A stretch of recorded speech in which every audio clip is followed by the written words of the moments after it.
Timbuktu, the city of gold and cultural epicenter of West Africa.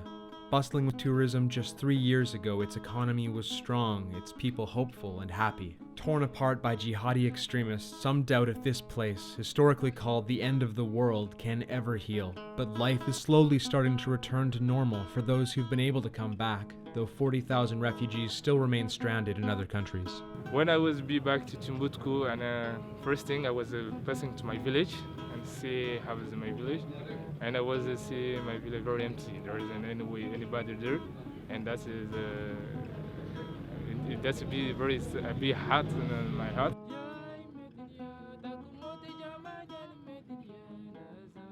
Musa Dicko is one of many who made the journey home just in the last month to begin picking up the pieces of their lives. When the jihadists come, I leave my home. When I go to Burkina Faso for 1 year and half the refugee camp. As I leave home, I live in one family. One family go to Mauritania, one go to Burkina. That is very problem. When I come back also, I lost everything. No work, nothing, just our state. Don't have anything to do. Thousands of families remain split apart by the jihadists, keeping young daughters and sons from their fathers and mothers. Just sometimes when you give them call, I said of them you have to come because the people are free to come here in Timbuktu. But me, because me for why I come, because I'm get tired there. All time I am stay. I wait just the peace. I see the peace he didn't come, but me now I come. It's a lesson that many refugees have learned the hard way after returning home to see what remained of their lives.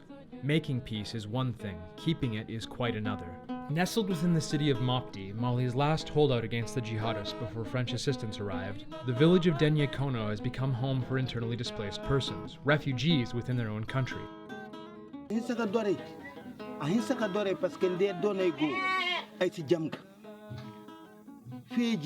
Euro mega rebelde ko indak Euro may hawyo ko indak yisma haya fo hanu ay hambur parce que boron di guna no henan hay kayna yi harkane mantikalal man koy yi kadini mursuni ni hunde yada. Musa went home in January to recover his family's old life, but he says the jihadists came back before he could even pick up the rubble. La ko horo echel koy red mas I huro amerit I kagarga harga hudu kuna I fatandika kadinga ka kosuka devant le public I kosuka. Fatimata Wale Umar leads a group of Tuareg women called Taret and Chetma who have worked tirelessly to improve the situation for Malian refugees. Tout fait mal chez les réfugiés. Les réfugiés déjà, quand tu es réfugié, tu n'es pas chez toi.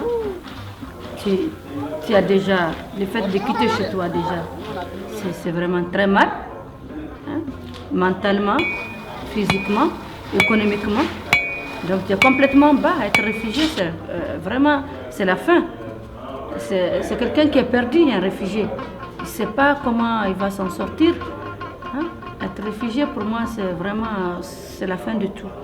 Il vaut mieux même presque mourir que d'être réfugié. har yamma koygu yamma yinka faba cara koygu cara banda moy da mobil kare da ruba da kurma hanga car yamma hiro yamma koy yimbe koji serbu akane. Fundamentalist extremism and staggering poverty stand as obstacles in the way of returning home and prevent peace and security for those who've tried. But there may be an answer. Malians are drawing on their nation's greatest strength throughout history, their culture, their music. For the people here, every chord is an act of rebellion against the jihadists who took half their country. The jihadists don't want people playing music. Even they see you have your guitar, they take you out and they bring you there.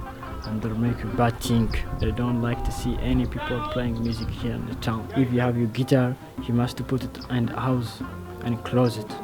Even that is the people tell them there is one musician here that will be coming to try to see you. And then it's very difficult for us. But now it's very important. You are showing the people our culture and our music and what you know on the guitars. Now we are very happy because now you can take your guitar on the route to play with every people you want. This music is very important. When I playing now, when I going to see two people fighting, I come with them with my guitar. I play for them, I talk with them. Fighting is nothing. You must be one. Yoro mi nebie nede mbafe akado akagonita ne no fe akajue akadinema ambi nyogon fe afo pro don Allah fi maka hay kurka fogo hin I don hay ki don ka kata la fe afo yar yenjeli ben wal jisim malfa yenjeli ben afo yar yahramade ka koy burkina o yekate Allah fi yekate. Not only can it be the source of economic development, but it's also what holds the country together. It's the cohesion, it's the identity. It is the counter narrative. You know, in the United States, we're always looking for what is the counter narrative to extremism.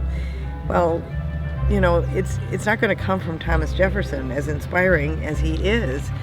It's going to come from something that is authentically Islamic, and it's right here in Mali.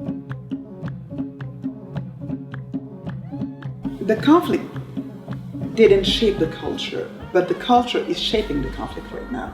In the early days of the conflict, even listening to the radio or to music was completely prohibited at some time and at some places. But I would say the population got strong enough to go over that barrier and to come back with the sounds of music.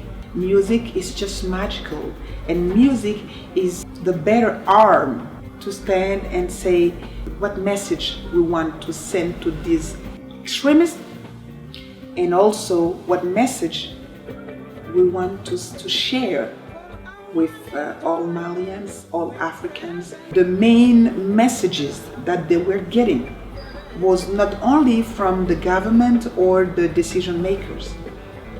They had more messages from these musicians. Sing your culture, sing to your kids what true Islam is, what true religion is.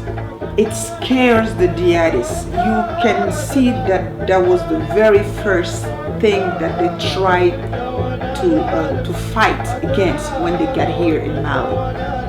But of course, music succeeded. They lost that war against culture. Pushing forward the front lines of that struggle is the Cultural Caravan for Peace, a group of musicians, many of them refugees themselves, who've spent months traveling across Mali and through refugee camps in other countries. The Cultural Caravan and all this crowd around it is a message to the parties to tell them the population, the local population, the artists, the women, young men want peace. This is the message. It's important to have this call from the population, from south and north of Mali, from refugee camp, all together say we want peace now. It's important for us to share the culture with other people who don't know, and to be open for the diverse culture. The main point is to build the trust between people and to be open to the dialogue and to be open to speak this message of the peace and the tolerance. The caravan of peace, it's, I don't know if they want to solve the problem, but at least to open the world, to the dialogue, open the door to the artists to tell about their own story, their own experience. At the beating heart of the caravan is a man named Abdallah Aglamida, who performs under the stage name Inti Dao and was a member of the band Tinariwen, one of Africa's most traveled and well-known musical groups, before he was imprisoned by jihadi extremists. Ils m'ont pris pour 5 jours. Le moment qu'il m'a pris ma guitare, je ne suis pas content parce que j'aime beaucoup cette guitare. Je l'ai achetée à Guitare Santerre à New York. J'aime beaucoup cette guitare. Mais moi, je crois que c'est la guitare, ce n'est pas un problème. Mais pour un artiste, c'est difficile. Ils vivent dans ce territoire pour la maman. Abdallah has been a refugee since jihadi militants took over his hometown 3 years ago. His wife and children are still in Algeria, but he continues on his path to use the music of his people to share messages of hope. Parce que la musique, c'est... Moi, j'ai fait la musique cause de presque comme ça. J'aime pas... J'ai chanté quelques chansons par rapport à parce que le monde cherche être comme ça. Nous, les autres gens, ils cherchent diviser. He knows it's going to take a long time to repair the damage, especially as even now extremists continue their attacks in the north. Abdallah has focused his message and his hope on the next generation. Je vais faire un message par rapport à ce que j'ai dit. Mon chanson il s'appelle Ala Watili Imgaran, surtout pour les filles, il faut faire votre enfant. لا وتيم غارنا يتالي طالي غري توفى ساتي ملك عندي سين غريبا سيرتو بلي فوفر لي كول ورفو ترزان دابت السنة متيسنا تنزدالي سي c'est quoi les problèmes pour un quelqu'un qui ne fait pas l'école déjà il fait pas résoudre faut l'expliquer.